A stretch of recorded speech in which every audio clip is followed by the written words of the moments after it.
we were excited for them. Everybody wanted to do what they were doing. Hello and welcome to True Crime Rocket Science, the most authentic voice in true crime.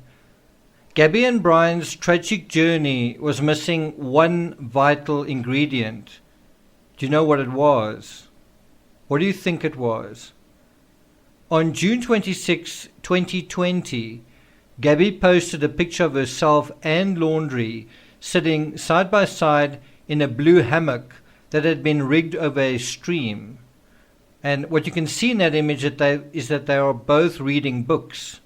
It's difficult to see what he's reading, but the last four letters appear to be VENANT. Okay, so that's easy. It's this book, The Revenant. The major theme of the book Brian Laundrie's reading is revenge, and it happens to be a theme, if not a major one, in Fight Club as well. Other themes in Fight Club include repressed anger, isolation, emasculation, and societal breakdown.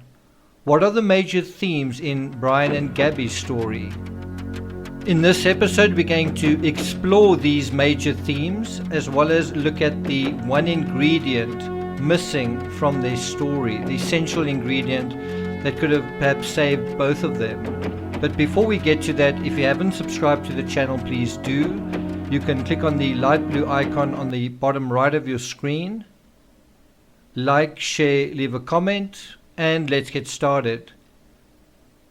So we're going to get right to the first point, which is independence.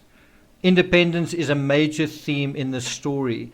Part of the whole summer epic is about Gabby and Brian, both as individuals and as a couple, sort of strutting their stuff online, trying to show that they are happy, that they are capable, that they are functional, and perhaps above all, that they're independent. They are young adults able to bravely go into the world and do their thing. Except, is that what happens? Although they're demonstrating that they're happy and functional and independent, are they? Are they independent as individuals? Are they independent people? Are they an independent couple? When Brian posted on Instagram on July 5th at Monument Rocks that downsizing their lives was, quote, the best decision we've ever made, end quote, it was just 3 days into their summer epic. Within 2 months, it would be very clear that the best decision was actually the worst decision they'd ever made. And one of the reasons why it was the worst decision was because ultimately neither of them were as independent as I suppose they thought they were. If the reasoning was sound, wanting to get out of the house, experience life, experience the real world, get a taste of things, then the ride itself proved to be dislocating and disconcerting.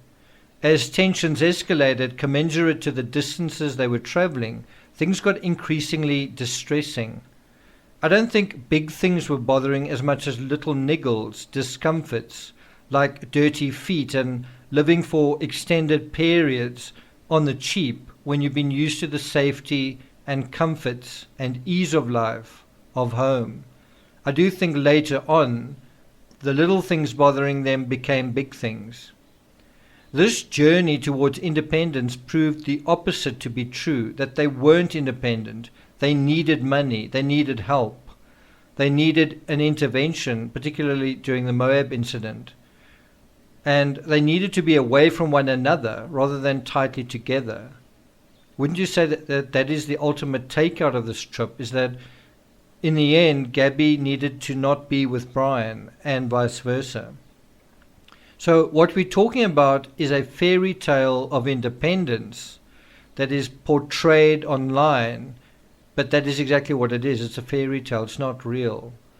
It is a fairy tale of independence, but one that inverts to expose dysfunction and codependence instead. In other words, this dream of independence is actually exposed to not be real. And that brings us to the second major theme, love.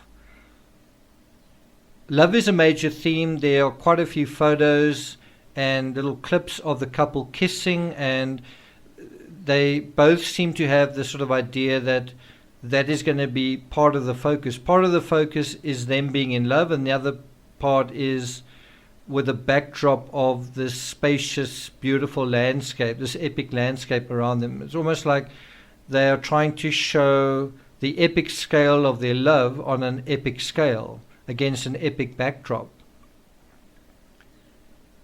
So the two are engaged, but then apparently too young to be engaged. And I'm not sure who decided that, because during the Moab incident, both Brian and Gabby referred to one another as their fiancé. I'm going to play a short clip from the very first interview Gabby's mother, Nicole, and Jim gave to the press. This was before she was found, where you actually hear Nicole referring to Brian as her boyfriend, not fiancé. Let's listen in. She moved to Florida to live with her boyfriend.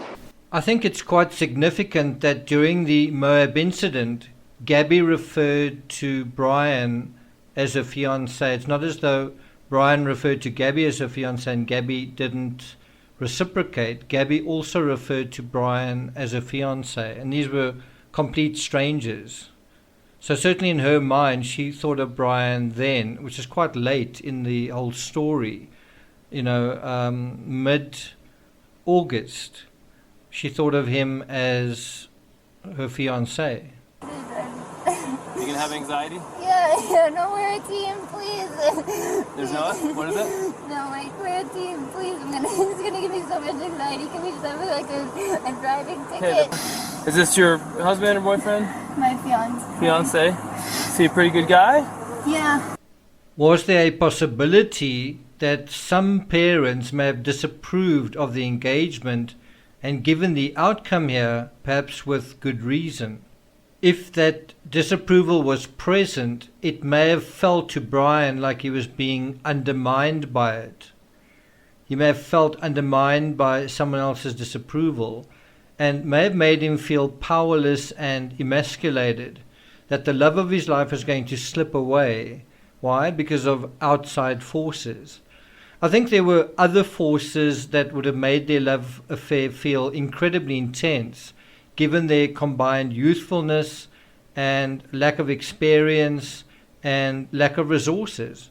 Right beside the pleasure of love, it seems, was the pain. And sometimes, often, when a first love doesn't work out, that alone can be devastating. It can feel like a living death. And we get a glimpse of that through Gabby's salty tears and Brian's gleeful laughter during the Moab incident. It's love, but it's not tried and tested, so it's superficial. But that doesn't mean it's not powerful and potent. Because it's powerful and potent, you can have a destructive aftermath as a result. The destructive aftermath isn't for a lack of love, it's because of, often, a surfeit of love, too much love, an excess of emotion. And that brings us to the third point, happiness. Happiness is the third theme we're going to look at, and just as we saw in the Chris Watts case, in precisely the same setting, meaning the Great Sand Dunes National Park in Colorado, Gabby and Brian seemed to be a portrait of health and happiness. They seemed to be carefree and having fun. They seemed to be enjoying themselves. And yet, just like Chris Watts and his mistress, this portrait was perched on a teetering house of cards. Was it real? Were the smiles and the sunnyscapes all that it was cracked up to be? Or were they hiding the harshness of the desert of the real that lingers at their feet and over their shoulders? It may look like fun, it may look happy, but in situ, sand is a way of getting into your eyes, your ears, and your mouth, and it's anything but pleasant. Have you ever tried surfing on sand? It has small moments that are thrilling, but there's a lot of unpleasantness. Sand in ears, sand in eyes. If you fall, you can feel sandpapered and so on. You get burned by the skin. Hot sand burns the pads of your feet as well and roasts unprotected skin. So is the happiness also not real? you're trying to show happiness, and then yet during the Moab incident, you see Gabby tearful, in tears, stressed, all these things. And that brings us to the fourth point, jealousy. I do think that this has been very underestimated, and I do think jealousy is a major, major theme. Often with young love, you have jealousy. On September 15th, and it's the clip that I played right at the beginning of this episode, Gabby's mother, Nicole, said, she spoke of her daughter's love of adventure, and she specifically said, quote, that Gabby was starting with a van life channel. That was the beginning. That was her very first video posted. That was the start of her whole YouTube journey, right? Now, think of those words. You know, it's not the van life journey, it's the YouTube journey. It's just this whole idea of getting onto YouTube and starting a channel and using the whole van life thing to do that, right? And so the full quote is that she said, Gabby just fell in love with that lifestyle and wanted to take journeys. She was a free spirit. Everybody was jealous. Everybody was like, we want to do that too. But we all think we just have to get a job and go to school. But she was doing what we were all envious of. And so part of the nuts and bolts of what this whole epic was about was to purposefully make people jealous, to purposefully make people feel envious of what they were doing, you know, in the sense of, oh, I wish I could be there. I wish I could be doing that. I wish I could be where you are, kind of thing, right? And we know a lot of Instagram is based on envy, is based on jealousy. I think the contrivance wasn't just van life, but putting it on social media in order to draw envious crowds. Much of social media is that, people following certain people in awe and often feeling envious of their lives. But what happens when the actual lifestyle isn't so easy and you're still selling the fairy tale? Well, one word, pressure. Living a lie puts more and more pressure on you, and when two people are part of the ruse, even more so. You might not be wanting to keep up the ruse, but somebody else wants you to insist that you do, etc. Or you might want to be either more authentic than the other person, or the other person may feel you need to be less authentic. You need to do this. You need to act that role. You need to pretend more. You need to make more effort in this area. And all of it amounts to pressure, unpleasant pressure. And I think this is another iteration of Shanann Watts' perfect thrive spiel. And I think the main difference was that there may also have been jealousy from Brian's side of Gabby, and a sense of being emasculated online as more and more kids notice them online, or should that be noticed her? So if the idea was to make folks jealous, perhaps it worked, just not so much for him. And that's just a guess from me. And that brings us to the fifth major theme, which is freedom. And someone that I sort of showed the script to responded that there should be another theme being control, but basically it's the same sort of inverted scenario. They are going there to portray freedom, and what happens? Control. So it's a theme of freedom, but it manifests ultimately as control. It brings out the controlling nature in certain people. Now, although the great outdoors seems to show freedom, certainly in their social media, and freedom of movement, the reality was that the two were stuck in a van, confined, they had a meager budget, and they weren't free at all. They were stuck. They were stuck together. So the freedom theme was also a lie. So you look at all of these themes, let's have this theme, that theme, that theme, that theme. And it turns out, well, none of these themes were actually authentic. None of these themes were actually real, because they weren't free from their parents. They weren't free in the way a happy couple should be on a trip like this.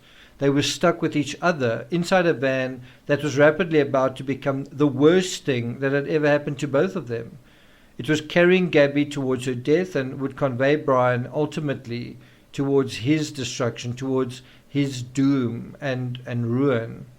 And that brings us to the sixth and final theme, which in a weird way is a kind of a cousin. It holds hands with this idea of freedom and escape. A lot of these, freedom and independence. A lot of these themes are similar to one another in certain ways, right? Love is about independence. Love is about freedom, sometimes, having the freedom to love someone. Love is about happiness, right? But you have a dark side to all of these things. And when it comes to the sixth theme, it's escape. Sometimes you feel like you can escape with someone. And sometimes that escape is no escape at all. It's a trap. You're stuck with someone. So the question is, did the couple escape reality when they were together? Or did reality catch up to them? Or both? And that brings us to the seventh and final point I want to make, which is the missing ingredient. If this theme had been part of the mix, everything probably would have ended better. Perhaps not happily ever after, but certainly a better ending. What do you think that seventh missing ingredient is? Well, I think the missing ingredient in this story is resilience. Meaning something that is genuinely resilient, something that is tough, something that can endure, right? Think about the rock formations they photographed, not only as portraits of resilience, but also portraits of weakness, portraits of fragility. And so what you see are these rocks in certain shapes, but they've literally been carved. Holes have been made through the rocks, and this resilience has actually been shown to be not very resilient. I mean, a rock with a hole through it isn't a very resilient rock, is it? It's like a person with a hole in their heart. They're not very tough. They're not very strong. They are someone who's going to collapse and crumble when the going gets tough. And just think about what is going on here. The softest substance, wind, wears away at the hardest substance, solid rock. And where does it do that? At its weakest points. What do you think were the weakest points in this relationship, in Gabby, in Brian? Wasn't it anxiety? Wasn't the anxiety that they both felt, in a way, the cracks in their relationship? And so the ordinary winds and weather that work on and work against people, the ordinary entropy was like a wind blowing, tearing at the anxiety and finding a way through ultimately.